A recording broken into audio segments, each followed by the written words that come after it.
नमस्कार मित्रांनो, स्वागत आहे तुमचं आताच्या ब्रेकिंग न्यूजमध्ये.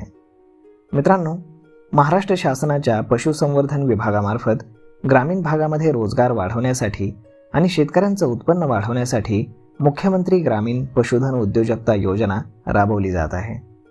या योजनेअंतर्गत दुधाळ जनावरं म्हणजेच गाई, म्हशी, शेळी, मेंढी यांचं पालन आणि कुक्कुटपालनासाठी 50 ते अगदी 75% आर्थिक अनुदान हे दिलं जात आहे. 5 दुधाळ जनावरं म्हणजेच गाई किंवा म्हैस, शेड, विमा आणि यंत्रसामग्रीसाठी सुमारे 11,35,000 रुपयांचा प्रकल्प सरकारकडनं दिला जातो. सर्वसाधारण प्रवर्गाला 50% आणि अनुसूचित जाती जमातींना 75% अनुदान यामध्ये दिलं जात आहे. शेळी मेंढी विकास महामंडळ आणि कुक्कुटपालन विकास योजनेअंतर्गत देखील 50% अनुदानावरती पक्षी आणि जनावरांचे गट वाटप केले जात आहेत. तसेच मोफत पशुवैद्यकीय सेवांसाठी 1962 ही फिरती रुग्णवाहिका उपलब्ध आहे.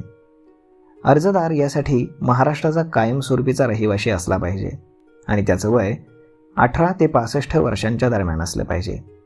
ग्रामीण भागातील शेतकरी, पशुपालक, महिला बचत गट आणि अल्पभूधारक व्यक्ती मुख्यमंत्री ग्रामीण पशुधन उद्योजकता योजनेला पात्र राहणार आहेत.